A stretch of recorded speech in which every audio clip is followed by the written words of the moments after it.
পকেটে কি পরিমাণ টাকা থাকলে বা ব্যাংকে কত টাকা থাকলে বা কত টাকার মালিক হলে কোরবানি আবশ্যক। 2 নম্বর লিখেছেন যে কোরবানি একাকী দেওয়া উত্তম নাকি সবাই মিলে একসাথে শরিকানায় কোরবানি দেওয়া উত্তম। 2টি প্রশ্নের উত্তর আমরা এখন জানবো ইনশাআল্লাহ। 1 নম্বর,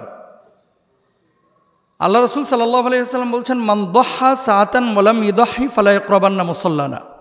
যে ব্যক্তির সামর্থ্য আছে কোরবানি দেওয়ার, অথচ সে কোরবানি দিল না, সে যেন আমার ঈদগাহের ধারে কাছে না আসে। নাউজুবিল্লাহ।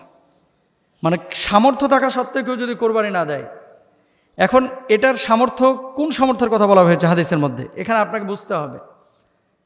জাকাত আবশ্যক যাদের উপরে, জাকাত ফরজ, একটা মূলনীতি মাথায় রাখবেন, জাকাত ফরজ যাদের উপরে, কোরবানি ওয়াজিব তাদের উপরে।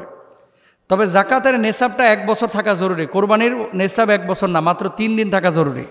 এটা আপনাদেরও জানা দরকার। কয়দিন থাকা জরুরি? 3 দিন। কোন 3 দিন?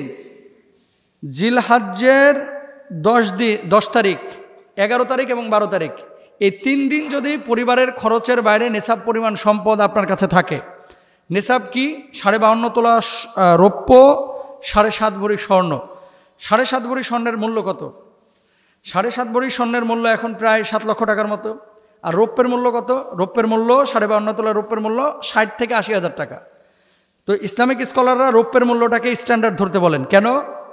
তাহলে আমলটা সমৃদ্ধ হবে।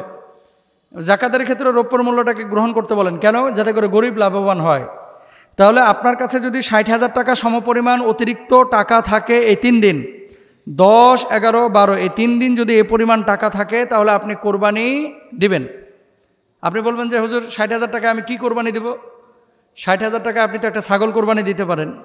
20,000 টাকায় ছাগল পাওয়া যায়, 22,000 টাকায় ছাগল পাওয়া যায়, 15,000 টাকায় ছাগল পাওয়া যায়। আর আপনি যদি বলেন যে না আমি দিব না, তাহলে বোঝাপড়া আল্লাহর সাথে হবে আপনার। এখানে তার হুজুর জোর করে আপনাকে বলতেছে না যে জবাই করেন। আর যদি আপনি 7 লক্ষ টাকার হিসাব করেন স্বর্ণের মান হিসাবে, তাহলে কিন্তু অধিকাংশ মানুষের উপরে কোরবানি আবশ্যক না। 7 লক্ষ টাকা কয়টা মানুষের আছে?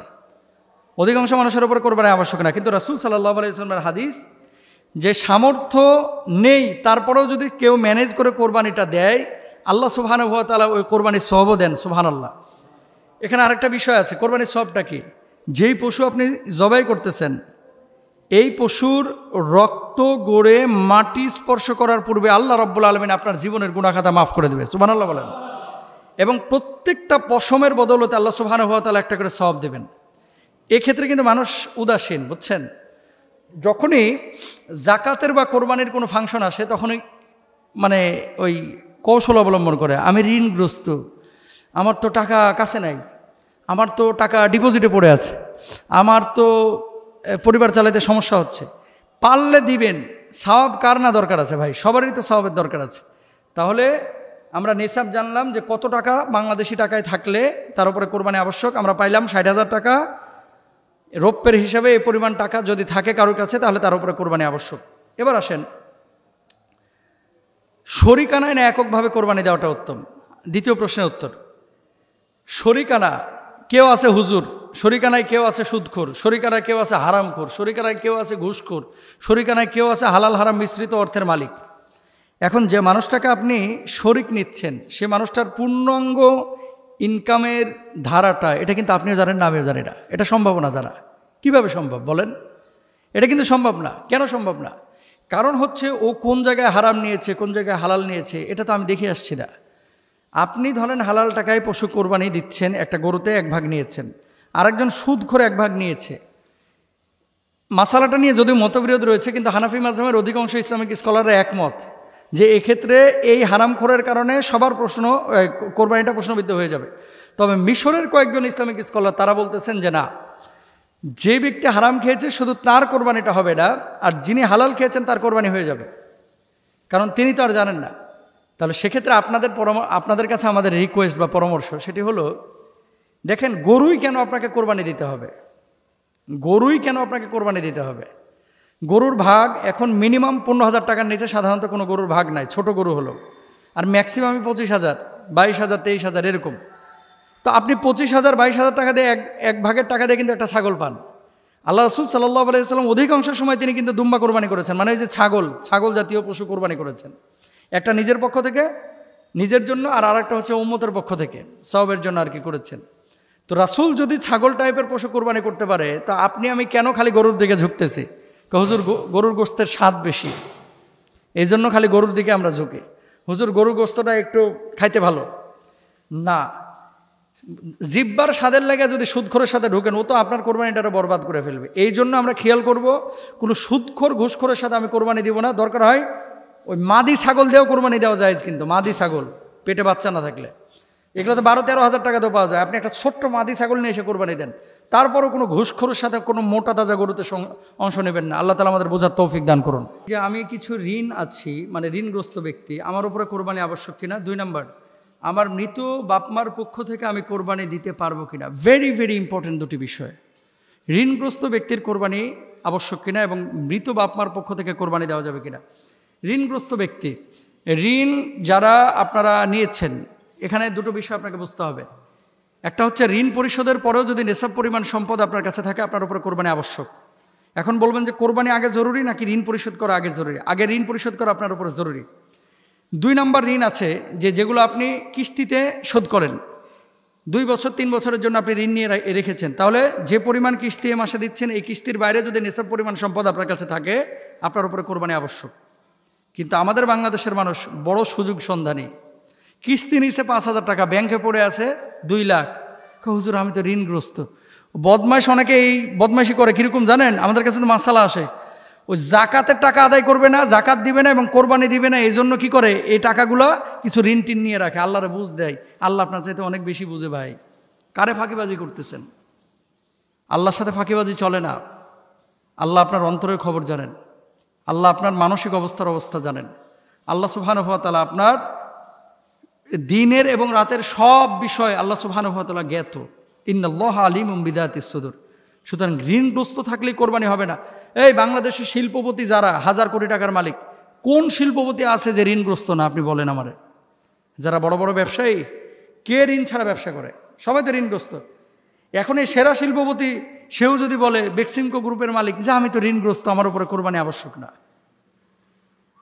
তিনি তো বলতে পারেন না। মাসালা এটা না। নেশাব যদি আপনার উপরে থাকে এবং কিস্তি যে মাসে আপনি আদায় করতেছেন, এটা দিয়ে আপনি কোরবানি আদায় করবেন। মৃত বাপ মার পক্ষ থেকে কোরবানি, আমরা একটা জিনিস ভুল করি যে মৃত বাপ মার নামে কোরবানি। নামে কখনো কোরবানি হয় না, পক্ষ থেকে হয়। যদি বলে যে অমুকের নামে কোরবানি, কোরবানি অশুদ্ধ হয়ে যাওয়ার সম্ভাবনা আছে। নাম হবে কার? একমাত্র আল্লাহর। আল্লাহ কোরআনে কি বলতেছে? ওয়ালা তাকুলু মিম্মা লাম ইউজকার ইসমুল্লাহ। আল্লাহর নাম ছাড়া কোনো পশু যদি কেউ জবাই করে, এটা খাওয়া যাবে না কিন্তু, এবং ওই পশুটা মুসলমানের জন্য খাওয়া হারাম। এবার আসেন আরেকটা দলিল নেন। আল্লাহ তাআলা কি বলছেন? ইন্না সলাতি ও নুসুকি ও মাহিয়া ও মামাতি লিল্লাহি রাব্বিল আলামিন। আমার নামাজ, আমার কোরবানি, আমার জীবন, আমার মরণ একমাত্র কার জন্য? আল্লাহর জন্য। এখন আল্লাহর জন্য আপনি কোরবানি দিচ্ছেন। আমরা একটা স্পেলিং ভুল করে থাকি যে আমার নামে কোরবানি, দাদির নামে কোরবানি, বাপের নামে কোরবানি। না, কারো নামে কোরবানি হবে না, তার পক্ষ থেকে হবে। মিন্নি, মিনহুম, মিনহা, মিনহু। কথা বুঝতে পেরেছেন? মানে আমার পক্ষ থেকে, তার পক্ষ থেকে, তাদের পক্ষ থেকে, তাহার পক্ষ থেকে, এটা হতে পারে।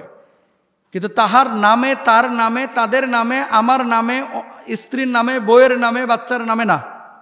নাম হবে একমাত্র আল্লাহ সুবহানাহু ওয়া তাআলা। মৃত বাপ মা, আল্লাহ রাসূল সাল্লাল্লাহু আলাইহি ওয়াসাল্লাম 2টি কোরবানি দিতেন। কখন আম্মাজান খাদিজাতুল কুবরা রাদিয়াল্লাহু তাআলা আনহার পক্ষ থেকেও দিয়েছেন, সমস্ত উম্মতের পক্ষ থেকে আল্লাহ রাসূল দিয়েছেন। তো সমস্ত উম্মত তো, নবীজির অনেক উম্মত তো মারা গিয়েছে সেই সময়, এখনও তো লাখ লাখ কোটি কোটির উম্মত মারা গিয়েছে। তার মানে সমস্ত জীবিত এবং মৃত উম্মতের পক্ষ থেকে আল্লাহ রাসূল দিয়েছেন সওয়াবের জন্য। তো আমাদের মৃত বাপমা যাদের কবরে চলে গেছে, আপনার যদি আর্থিক সঙ্গতি থাকে, ধরেন 2টো গরু কিনলেন অথবা গরুর 2টা ভাগ নিয়েছেন, একটা নিজের জন্য আর একটা আমার মৃত বাপমার জন্য। নিয়তটা কি? যে আল্লাহ এখান থেকে যে সওয়াবটা দিবেন, আমার মৃত বাপমার কবরেও এই সওয়াবের একটা অংশ পৌঁছায় দেন। এই নিয়তে যদি আপনি করে থাকেন, তাহলে আপনি কোরবানি করতে পারেন, জায়েজ আছে আপনার জন্য। তবে মরা মানুষের জন্য কোরবানি না, কিন্তু মরা মানুষের সওয়াবের জন্য কোরবানি আপনি দিতে পারেন। কোরবানি হচ্ছে জীবিত মানুষের জন্য। সেকেন্ড আরেকটি বিষয় আপনাকে বলি, আপনার বাপ মারা যাচ্ছিল, ঠিক ওই মুহূর্তে বলেছে বাজান আমার জন্য একটা কোরবানি দিস, ওসিয়ত করে গিয়েছে। আপনার মা ওসিয়ত করে গেছে, ভেরি ভেরি ইম্পর্টেন্ট একটা বিষয়, এটা আমরা অনেকেই জানি না। বাপ অথবা মা ওসিয়ত করে গেছে যে আমার ছেলের তো অঢেল টাকা আমি রেখে গেলাম ছেলের জন্য, প্রতি বছর আমাদের পক্ষ থেকে অবশ্যই একটা কোরবানি দিবে আমাদের ইন্তেকালের পরে, এটা আপনার জন্য ওয়াজিব, আবশ্যক। যদি বাপের ওইরকম সামর্থ্যবান আপনি হন এবং বাপের ওইরকম সম্পদ থাকে। এবং ওসিয়ত করা যে পশুটা আপনি জবাই করবেন এই গোশত কিন্তু আপনি খাইতে পারবেন না। মৃত বাপমার পক্ষ থেকে যে কোরবানিটা আপনি করবেন এই গোশতটা পুরোটাই সাদাকা করে দেওয়াটা উচিত, উত্তম।